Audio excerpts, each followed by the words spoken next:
જાફરાબાદમાં રાજુલા પ્રાંત કલેક્ટરના અધ્યક્ષસ્થાને મતદાર સુધારણા અંતર્ગત દરેક સમાજના આગેવાનો સાથે બેઠક મળી હતી। જાફરાબાદના પ્રાંત અધિકારી તેમજ રાજુલા ડોક્ટર મેહુલ બસારાના અધ્યક્ષસ્થાને મતદાર યાદી સુધારણા કાર્યક્રમ યોજાયો હતો, જે અંતર્ગત જાફરાબાદ મામલતદાર તેમજ નાયબ મામલતદાર તેમજ તાલુકા પંચાયત પ્રમુખ, જિલ્લા પંચાયતના કારોબારી ચેરમેન તેમજ અમરેલી જિલ્લાના યુવા ભાજપ પ્રમુખ તેમજ તાલુકા ભાજપ પ્રમુખ તેમજ શહેર ભાજપ પ્રમુખ સહિતના ગ્રામ્ય વિસ્તારના રાજકીય આગેવાનો તેમજ વિવિધ સમાજના અગ્રણીઓ અને પ્રમુખો સાથે મતદાર યાદી સુધારણા કાર્યક્રમ અંગે માર્ગદર્શન અને મુશ્કેલી નિવારણ માટે બેઠકનું આયોજન કર્યું હતું। તેમજ આ કામગીરી માટે તમામ ઉપસ્થિત આગેવાનોને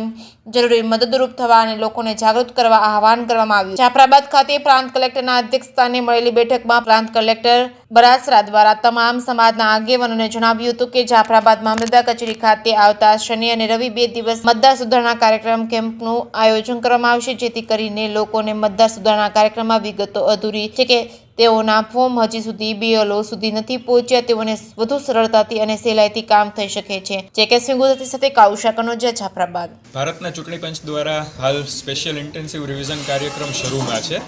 આ બાબતે જિલ્લા કલેક્ટર શ્રી અને જિલ્લા ચૂંટણી અધિકારી શ્રી અમરેલીના માર્ગદર્શન હેઠળ શનિવાર અને રવિવારના રોજ મામલતદાર કચેરી જાફરાબાદ ખાતે ખાસ કેમ્પનું આયોજન કરવામાં આવેલું છે। આ કેમ્પમાં જે મતદારોને કોરા